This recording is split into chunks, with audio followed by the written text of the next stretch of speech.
now? Okay, sweet. Welcome everyone. We have 45 minutes and panels are always super short, so I think we can just get right into it.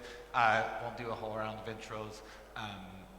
Yeah, it's there on the screen. And yeah, so I guess, to kick this off, I wanted to try and talk through like how the thinking around the EVM has evolved over the years, and how like as the ecosystem's grown and more people have been involved in just like EVM design and EVM governance, both technical like decisions have changed and have like changed the scope of what can be done, and like the sort of human and social side of that. I think Alex, you're a good person to start with here. So you probably have the most EVM experience of anyone on this panel. You've written 43 EIPs, I checked this morning, and pretty much all the hard fork meta EIPs you were an author for when we had those. So I guess I'd be curious to hear just from you, like, in the early days, I think your first commits were like 2015. How did people think about the EVM, both like in terms of its vision and where it would go, and sort of the processes around how we should upgrade it? Yeah.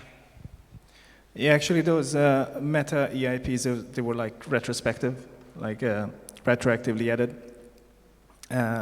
Yeah, we wanted a process to like document them properly, because the way you could find any of the changes was on random blog posts.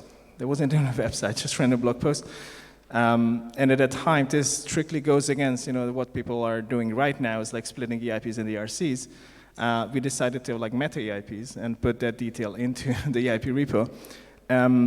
And it was effective because that was like the first place to have like a collection. And since then, of course, we have the execution specs, which has like all of it. So it's less important now, but that was like the go-to place to find all of it. And as you mentioned, I did start like 2015, end of 2015. But a lot of the early stuff happened before I got on board. But I do have like an idea of what may have happened based on, I did a lot of digging through sites which I cannot even find anymore. But there was like there was even like a Bitcoin forum post for Ethereum. There was some kind of a wiki. There was the Ethereum forum as well. All of these are gone.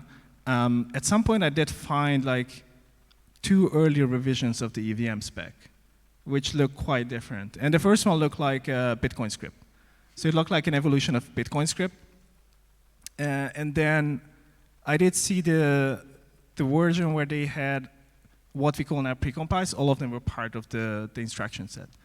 And then at some point, so this was before Frontier, so before the actual Olympus was the testnet, and then Frontier. All of this happened before that.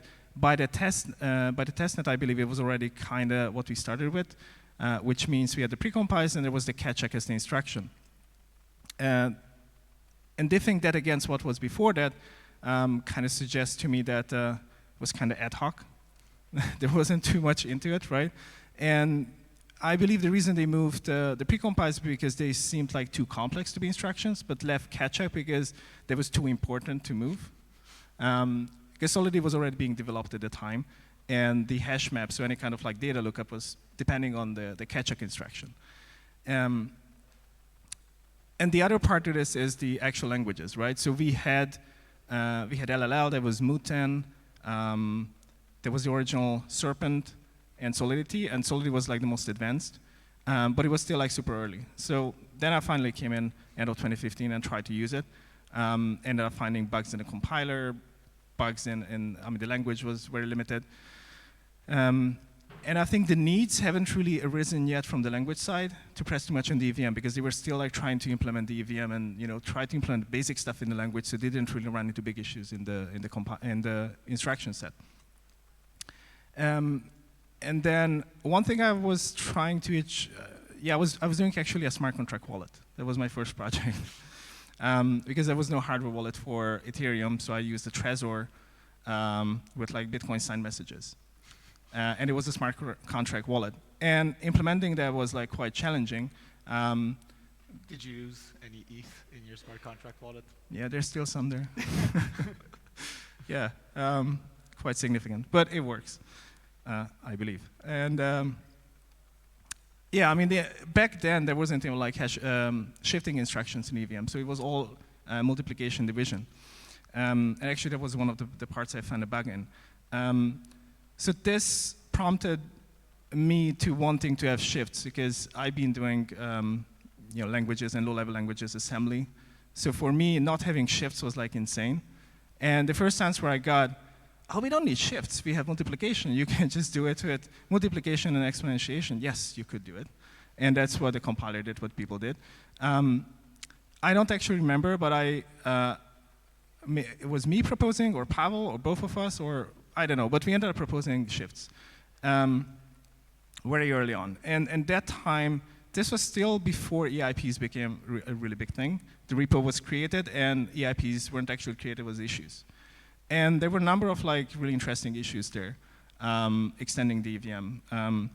I also had another proposal to have a pay gas instruction, because I was annoyed that, I need to trigger this contract from externally, because we tried to build a crowdfunding site, and it would have been nice just to make it automatic. So you look at that history, there were a lot of people wanting to make changes to the EVM. None of that got implemented at all. And then I think I'm just gonna maybe fast forward now. In 2016, so it was early 2016, a lot of proposals, including significant changes to the EVM. So what now is called EIP 615. There was maybe a first version of that before that, I don't remember. But the concept was there and was explored during 2016. And we got to DevCon end of September, October 2016. And before that, all the work has shifted because of the DAO, right? So all kind of EVM work was put on hold because there was a DAO. Then we got to DevCon, all work was stopped because there was the Shanghai attacks. And that took the rest of the year. And when you wrote these questions, I was looking up the history of hard forks because I didn't even remember. In my mind, we had some kind of a hard fork early 2017, but no, the next one was end of 2017.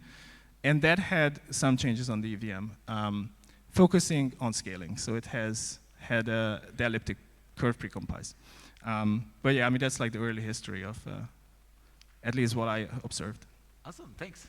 And I guess, Ansgar, to go to you next. At some point in Ethereum's history, we decided we wanted to abandon the EVM, and we had this ETH2 phase 2 vision where we would scrap the EVM, create all these new execution environment that could run a bunch of different types of operations. And then at some point that also ended up not working out, and we went back to the EVM. Yeah, do you want to maybe talk about why we wanted to do phase 2, and then yeah, why we didn't end up doing it and how we ended up moving to rollups? Sure. I mean, so basically my background is that I switched over from community member to actually working on all of this right just in time, late 2019. So back then everyone was working on ETH2 phase 2, and so the idea was back then still that the EVM was just basically a first version of the VM for Ethereum, and back then we didn't even want to do the merge, right? So the idea was the ETH1 chain will just forever continue as this relic of the past, and then we have ETH2 and we'll give it this shiny new system with a really advanced virtual machine based on WASM, right? So it was the idea was still to really kind of have that be a step function. And I think just timing-wise, many different things kind of came together. There was, I mean, obviously, also Alex had already been part of that process for much longer at that point. Back then, the team was still called EWASM, right? And so I think it just happened that right in that moment, roughly, after this kind of big cycle, like boom we had in 2017, 18, the EVM started to just get a lot of enough traction to have a lot of developer tooling built for it and all these kind of things. I think initially the idea for WASM was that we basically wanted to just piggyback off of an existing very strong developer ecosystem, but at that time the EVM started to just be that kind of ecosystem in its own right. There were also a lot of just issues that the team ran into with making WASM work, and then specifically more on the kind of architectural side of how do we actually want to scale. There was this big shift, kind of this whole idea of phase 1 and done, and this kind of shift from having basically a very opinionated, enshrined version of how Ethereum would want to scale, right? Initially we wanted to basically just basically you could think of it as like the original sharding plans was basically enshrined rollups. So we basically wanted to have like a fixed number of rollups that we all built ourselves, you know, with that all work the same way, and then kind of give that to people. And like there was some flexibility, execution environments. The whole idea was that you could basically like use WASM as more like a base layer and then build virtual machines on top and whatnot. So there was really advanced plans, but still the idea was basically the base layer was all, you know, prescribed by us. And then at some point, basically, we just started to realize that there's such an open design space in terms of what you would want to do there, that it just makes much, much more sense to leave this really up for amazing people to just basically come in and try different things and for scaling. And so the kind of that entire arc led to the roll-up-centric roadmap to basically say, hey, the only thing we really need on the base layer is, well, two things, right? Settlement and data. And settlement we got for free because we can just use the existing EVM. So that's when also like the merge started to come as an idea. We just keep the existing ETH1 chain and just use it as a settlement layer and for some legacy Uniswap stuff and stuff, you know. And then data, we're still working on that today, but hopefully soon start to make like first big steps towards that. But that's kind of how that all came to be. And now basically that was the moment we decided to just, you know, call for action for people to come in and innovate. And I actually remember, funny enough, the timing was, I think I was at a Meta Labs, the very first open demo in Berlin, like 2019, late 2019, so, but back then there was more focused on payments yet, and so that was the right moment for people like you to basically hear that and kind of level up from just payment scaling to like full-on kind of roll-up scaling, I guess, and yeah. Thanks. Yeah, and I guess, yeah, Alex, I'd be curious to hear from you, like, it's almost like, the way I think about it is the execution sharding was almost like central planning, and then the roll-up roadmap is a bit more like a free market where you can have just like a huge different type of computation environments that are each, you know, designed and like pushed by different teams. So like, how do you think about building something for like your end users, and like what degrees of freedoms in terms of just like the types of virtual machines and like tech you can build? What degrees of freedoms do you have? And how closely or not closely, I guess, do you want to relate that back to L1, right? Like, you know, you obviously have a ZK rollup, it's a different environment, but like, are there things from L1 that you feel you have to support, you have to maintain? Yeah, so how do you think about basically your entire computation environment? Sure. So yeah, as Ansgar said, we have now a lot of experimentation in the space with different designs of scaling approaches, and it obviously was a much faster way to figure out what actually works. Because if you just go in one direction, you cannot do a lot of experiments. And with zero knowledge proofs, throughout this time, we also underwent an evolution of the underlying primitives, and they became much more powerful, much more performance. We could actually do things. Like initially we started with payments, not because we only wanted to do payments, but because it was not possible to do generic computations. We were experimenting with non-Turing complete languages to make this computation somehow feasible in the zero knowledge environment. But later the performance gains became so powerful that we could do more things. But initially we could not support proper EVM with following the exact specification, because it would be way too expensive. Because of the ways how you construct circuits and how you put the computation on the circuits. Like you would have to do a layer of interpretation, like every order of magnitude mattered at that time. Like now it's getting like exponentially better. But it was important, like it would be much more expensive to try to execute all these complex instructions, like even shifts, which Alex mentioned, are like, this is trivial on like if you execute them on normal architecture, or some more complex instructions like pay gas, or like, you know, like self-destruct for that matter, like something that does a lot of work.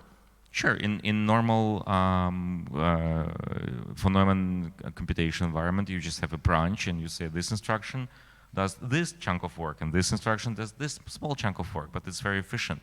In the knowledge proofs, that's not the case. Like you have, like, to construct a virtual machine which is efficient, you need to make instructions all like very, like, you want to minimize the impact of each instruction. You want to have a small number of really small instructions, like almost the micro opcode architecture. And then you can use them to create something more complex. But it would mean that we would have to interpret the EVM. So this is why we started, the moment we could do Turing complete things, we thought like compilation will be the most appropriate approach. And it still remains the most performant approach. And I still believe that for applications that will touch millions of users, that you really need to go, that, you know, like think of super high performant DEX or some specialized rollup for some social network that only does specific operations. You really want to compile your code down to the most efficient way to make the execution, you know, like sequential and still fast. But for to support Ethereum environment, we introduced compiler that could compile the code from Solidity to this specialized virtual machine. But eventually, we'll be able to just execute arbitrary bytecodes, and like this is quite like not as hard to add to zk sync now. Like it's just a matter of priorities of engineering, like what comes next, what features are being enabled, but eventually it will come there.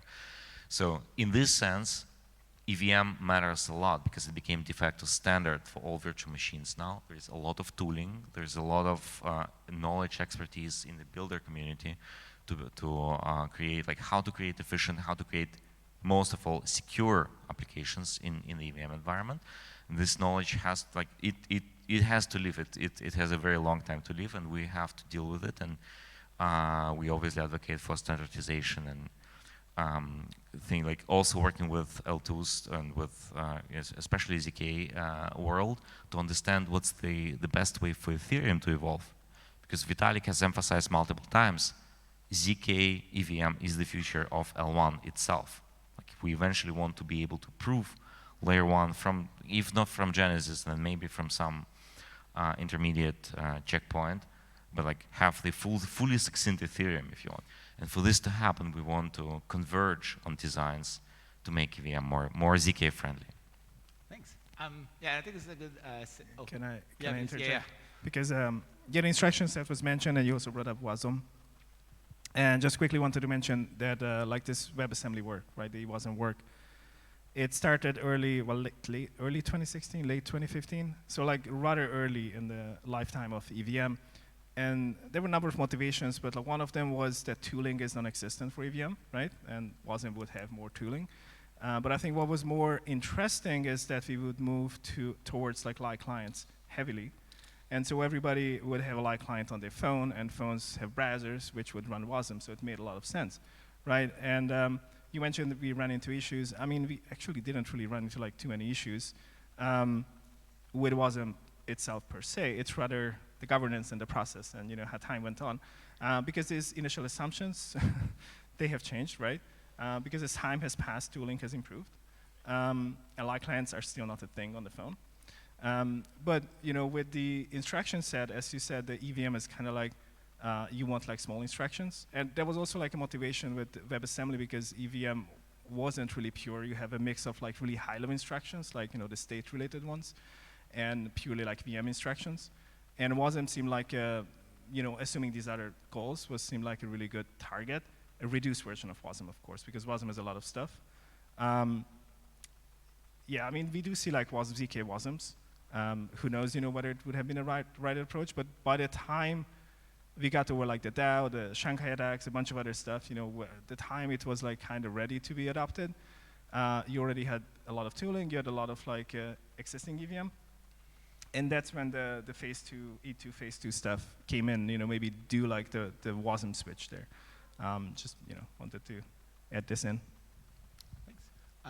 Yeah, I guess back to Marius, I was going to ask you a question. So like, you know, when people talk about stuff like we're going to bring ZK to L1, you're the guy who like has to maintain Geth, which, you know, runs the actual chain with all the value on it. And I think everyone would agree that like the rate of change of the EVM is quite slow, you know. And do you want to just talk about like why that is? Like what are the things, you know, why don't we just add all the EIPs in the EVM? What are the things that like you and other client devs think through in terms of like both the complexity, the security implications? Yeah, why can't we have nice things in EVM?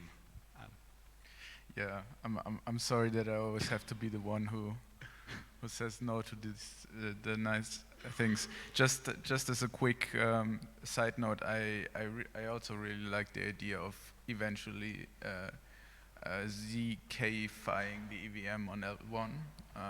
It would be really nice. I think we need a couple more years for that.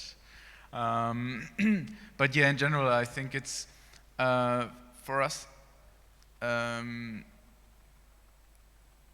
The EVM changes to the EVM they usually have two parts. Like the two parts that I'm thinking about is, are they secure, and are they like in a sense of like, can they be exploited? How do they interact with other changes, with other, like if we add a new opcode, how does this opcode interact with existing opcodes? Is there a possibility for a DOS?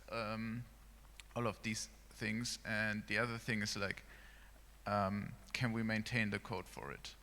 Some of the changes that have been proposed are quite complex. For example, the BLS precompiles, they were, at that point, there weren't that many good libraries for it. 2537 is BLS precompiles, right? Yeah. Sounds about right. And at that point, we didn't have the good library support, and we were just like, this is like, sure, we can get it in, but if something breaks in the library that we're using, it's not something that we can maintain. It's not something that we can quickly go in and fix. And there's been a bunch of times where our dependencies actually had bugs. For example, we had a bug in the modx precompile. And our modx precompile just calls the Go Ethereum, the Go standard library. And so there was a bug in the Go standard library where just like it would panic. And so you could send a transaction that would like bring down all the Geth nodes at the same time. And that's been fixed, right? Sorry? That's been fixed? Yes. Fortunately, like a long time ago, but it was a fix in the standard library. And so the amount of code that is under consensus is more than just the implementations of the opcode. And so we need to vet every new change against this massive amount of code that is not just maintained by us, but it's also in our dependencies, in the dependencies of their dependencies. And there are things that slip by. So for example, we had, I think it was again in the modx precompile. So the modx precompile, I think like, when we started EVM fuzzing, we found like 3 or 4 bugs in other clients in the modx precompile because it's just so stupid complex. And one of the things that we recently found is that recently, like a year ago, was that if you call the modx precompile with the huge modulus, I think 2000 bits, that is even, then it will take like 15 seconds to execute, for full block to execute. And the problem was, within the Go standard library, sorry to harp on the Go standard library so much, but within the Go standard library, there was an if, and if the modulus is even, you use this one algorithm, and if it's odd, you use like a really fast algorithm. But like we never had a test case for this because no one thinks about using the modx precompile with an even modulus. Like why would you do that? Like if you do cryptography, your modulus is always odd. It's always a prime. So like these are the things that that can slip by if we don't do our job well and think about these changes in relation to other things. Yeah. Awesome, thanks. I guess to go from like the very in the weeds technical to like the higher level social governance part. Over the past couple years, there's like been more and more stakeholders involved in like the future and governance of the EVM. I mean, you have teams, you know, like your team Epsilon, you do like, I don't know, I'd call it core EVM research. You know, you try to think of like overhauls or just like significant changes we can do to like bring the EVM forward. You have a bunch of applications that want, you know, usually a specific feature, you know, because it makes their application better and hopefully others as well. You obviously have L2s, both, you know, optimistic and ZK that either want the EVM to be very stable or, you know, they want to add different things based on their constraints. And then there's a bunch of people just like in the community that like want Ethereum to fully ossify and like ideally we just stop changing the thing. So how do you each think about like how we should deal with these different stakeholders, like what voice they have in the process, and you know, yeah, how do we manage like more and more people with different visions of the EVM coming in? It's a great question, and I think, like me personally, and maybe also the guest team, we have like always taking a very protective stance over the EVM, and just because like we're here for the long run, and we want this thing to work in 5 years, in 10 years, in 15 years, and it's sometimes hard to give away that power, or like the perceived like protection, and let other people, other stakeholders come in and share their ideas. And well, we let everyone share their ideas, but yeah.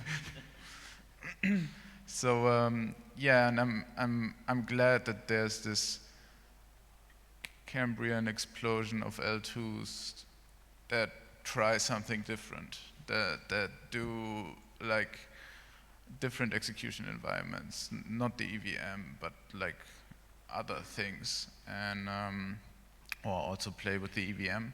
And I think that's that will, in the long run, help us to make decisions. But it's always kind of hard for an L2 to change something in their system, because they always want to be EVM compatible, and they don't have the tooling support for it. They need to rewrite the Solidity compiler to use this new feature, and it might or might not make it into L1 eventually. And so yeah, I think there's a big open question for me how that should work in the future. I was just gonna raise more questions, rather. I kind of feel like we actually don't have enough feedback. It's still like a very limited set of people who provide feedback and have access to provide the feedback. Because the only venue we have for that level of attention is the All Core Devs, ACDE, All Core Devs execution, which has to like battle all these different questions at the same time. And it stands for execution, but actually execution as an EVM is the least discussed topics, it feels like. But just like one addition to that, I think the compiler people, for example, who make use of the EVM are the least represented. And it's not that they are denied from attending, but they're not attending because they have limited time. And they feel like that whatever they propose or have proposed over the years, it never really come to fruition. So they don't want to invest time into committing to anything because they don't see that it's ever going to be accepted. So that's like a problem we're facing. Yeah, and that's a really big problem that we also saw with what was it? The subroutine stuff, where in the last moment, yeah, there've been a bunch. Yeah, Greg had a bunch of, but especially with the subroutine stuff, where we said, okay, we are going to do this, and then in the last moment, the Solidity team was like, yeah, but we're not going to use it, so like, what's the point? And then we decided to cancel it from the hard fork. And this is like, yes, it's hard.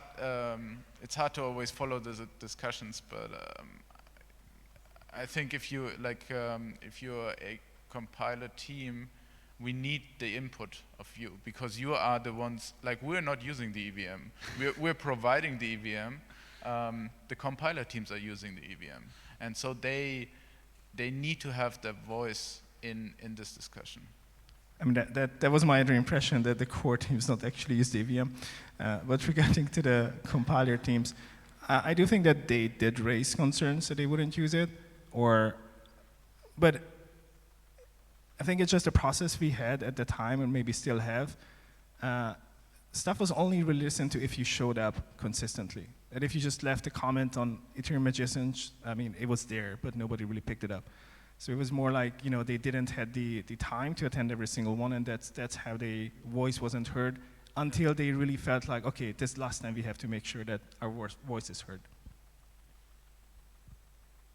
Yeah, I think one thing that makes this a really interesting time to have a panel like this is that, and when we talk about EVM governance, I think this kind of conversation is the only conversation we could have had over the last few years. I think by now there's basically starting to be just two almost independent EVM governance conversations. And the first one is still just looking at Ethereum layer 1. We have a specific instance of the EVM, and of course we have hard fork still, and so there are still iterations of that one specific EVM, right? But now we have over time kind of this explosion of layer 2s, and initially the whole idea was everyone has their own virtual machines and does crazy experiments. Turns out there's a lot of tooling for the EVM. Everyone, more begrudgingly, I would assume you would probably agree, ended up coming back to the EVM. And so now all of a sudden we have kind of this specific EVM on layer 1, but then we also have like this abstract, just like the EVM, like basically all over the place. And they start out in a very similar place, but we've already seen that basically all the layer 2s are trying to, within the scope of staying EVM equivalent, what exactly that means, of course, is a bit TBD, but to try to still be able to iterate, right? And so now all of a sudden we have the governance question on the layer 1, but then we also have the governance question of the broader EVM equivalence ecosystem, basically, right? And so I think right now, so for example, with two colleagues of mine, we've recently started the roll call process. It's like more of like a layer 2 focused EVM standardization effort. It's not about governance, because obviously everyone does their own things, but it's about standardization. And I think one idea there is to try and unlock kind of autonomy and of iteration and of innovation for layer 2s, because right now in a lot of areas they're just very much bound by what the layer 1 EVM does, right? And because if a specific layer 2 does a big change, like in the past, for example, we did work on state expiry.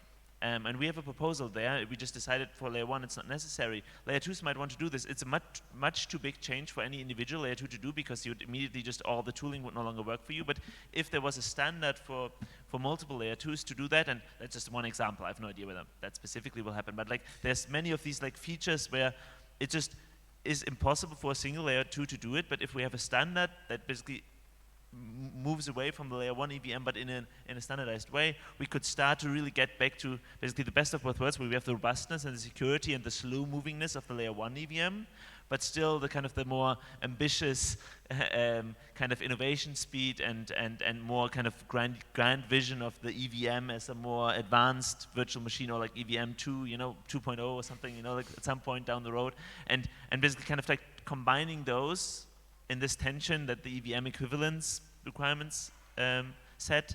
I mean, I don't know, that's kind of how I see this. I'd be really curious about kind of your take on kind of the constraints that having to be EVM equivalent gives you, and the future you see. Yeah, I agree. So this standardization effort is a really, really good initiative, and it's very important because we've seen different L2s implementing slightly different approaches, and it backfired for everyone who did that. And it would be much better if we can agree on what's the right path and move forward there. We also have to make we have to push a little bit harder on the L2 side, because there are things that we can do at L2 which is very hard to do for layer 1. For example, when we launched zk sync, initially we natively embraced native account abstraction, which would be like a much tougher work for layer one. And we could innovate and collect feedback from builders and see how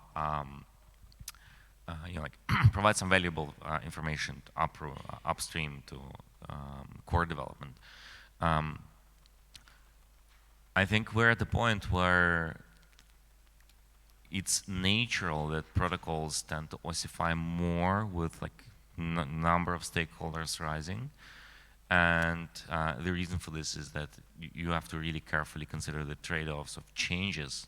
Like, what's the benefit versus the cost? And the cost is increasing with the increasing number of implementations and stakeholders. And people have to maintain that and merge it all the way up, right? So, like from L2 perspective, it would be much better if the change rate slowed down, except for things that are required by all L2s, like improvement in data availability, for example, right? But like some minor changes in the opcode design would be less desirable from the L2 point of view, just because like they add not as much benefit as the cost that we have to comply with.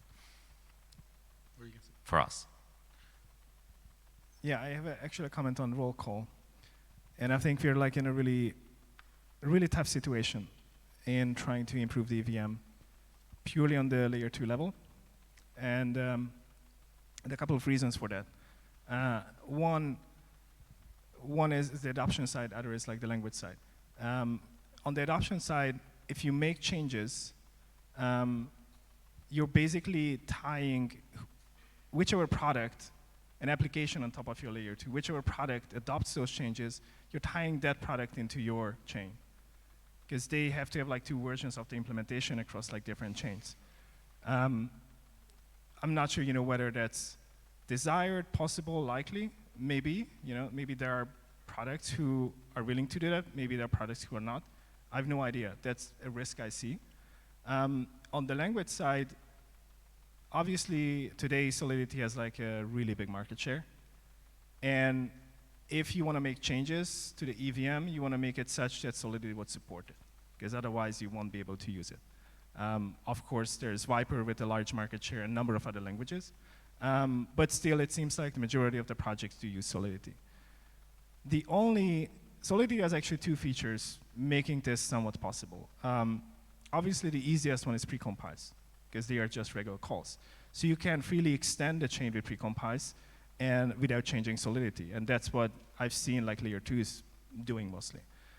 The other option, Solidity has like inline assembly, and within inline assembly, so inline assembly itself is not enough because you need to introduce the new instructions. And it has a specific like meta instructions verbatim where you can define a new one. Sounds cool, but it's not enabled in inline assembly. It's only enabled in the intermediate language, so you actually cannot use it.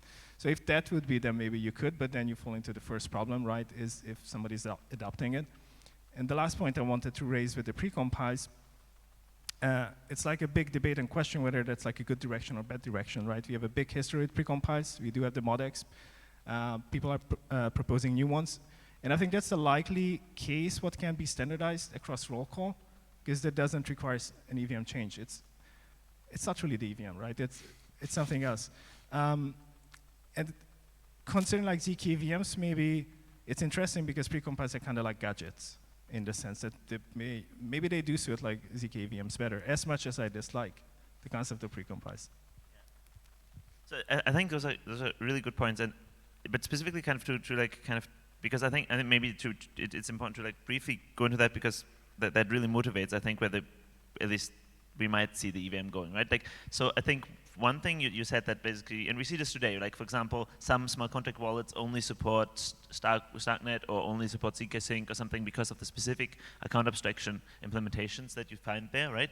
And of course, that's not ideal, at least, right? So I think one compromise that we might see is that we have some sort of standardized feature set that improve on top of the layer 1 EVM but are supported by the majority of layer 2s, and then basically we're starting to just, right, we as part of our rollup centric roadmap and as starting to increase the data throughput, we're starting to see more and more user activity move to layer 2s. So at some point it's not just one layer 2 or 2 layer 2s, it's like 90% of all user activity supporting a new feature, right? And then it makes sense for apps to build for it and so on. But So I think basically on the how can layer 2s basically still ship meaningful features, improving the EVM, not just obviously you ship a lot of features that are just on other layers of the stack, but on the EVM side, I think there's really, standardization really unlocks a lot, because all of a sudden you get like a majority of users that you can reach with that. And then the other one is really, really interesting, and there maybe I also want to hear Marius's take, right? Right now, all the big parts of the stack of the tooling that we have the clients, we have the languages, we have also, of course, the tooling, the libraries, everything still targets layer 1 first, and then often has like some extensions for layer 2 or something, or like someone forked it and has like a, I don't know, OP geth or something, or whatever, right? Like all these different kind of slightly forked versions. But obviously, in the long term, if you just think where will we be 15 years, 20 years from now, that doesn't make any sense, right? Like all the users will be on layer 2s. So like all the kind of, that's where like we need all the really, really good tooling, the really performant tooling, like the clients, the really kind of expressive languages, all that kind of stuff. So how do we get from today to like 20 years or like 10 years from now, right? Like, will this be the same languages that start to reorient more for layer 2s, for maybe the standardized set of EVM plus or something, right? Will this be new specific, layer 2 specific EVM clients? I mean, I think later we also have a panel with one of the REST people, for example. Like, I think they're a little more focused on that, for example. Will there be layer 2 specific languages, right? Will we see like some sort of successor to Solidity that focuses on layer 2s, or will there be Solidity itself? How do we basically resolve that very real tension that Alex just kind of described? I think that's going to be one of the big questions, and I think we're still at the very beginning, and these processes, even though we'd always want to jump ahead, I think these processes take time, and we're probably still going to sit here in 2-3 years and still, like, hopefully we are further down the road, but I'm sure we'll still have a lot of open questions. Yeah, in the future, you explain where we're going to have most of the activity in L2s. It definitely makes a lot of sense for L2s to, collaborate and have like the new systems. But it feels like as if instead of having like a first mover advantage, we have a first mover disadvantage. So whoever an L2 implements something, who's going to use it, right? That's why standardization. Yeah, but basically, I think all of the L2s, there's no like market leader really in the L2 system who's like willing to innovate, and you need like 2 or 3 to take up those changes and roll it out together. Yeah, Marius? I don't really have anything to say to that. Are you building Geth for layer 1? Are you building Geth for layer 1 and layer 2s? Are you building, like, how do you think about what Geth is for? Geth is for Ethereum layer 1. That is its main purpose, and we've seen the emergence of other clients that target other chains, that target layer 2s, and I think that's great for them, because that like gives them a recurring revenue stream, a way to grow their user base, and make more diverse clients, which is really good for decentralization. But I think we in the Geth team have made the decision that Geth is for layer 1, and this is what we're targeting. And we might, if you're a layer 2 and you have some feature that you really want to get in, and it makes sense for us, it would make your life better, and it's either not a hassle for us, or it even makes sense for us, then we will merge it, of course. But we will not, I don't know, merge the opcodes that a layer 2 would use, and not enable them on layer 1. We will, because then at some point there might be an issue on an L2, and we would be the people who had to go in and fix it, and we're already the people who have to go in and fix it on L1, and that is a job that is enough for a team, and I cannot imagine like doing this on like 5 chains or 10 chains, and I think there's like 100 Geth forks at this point. So we're always happy if Geth forks contribute back. their changes. But I also don't think that the difference between Geth and Geth forks will grow over time, but I don't think it will be as dramatic over time. So it's still possible for other teams to maintain forks of Geth. Thanks. We're at time, but I want to do one last quick question.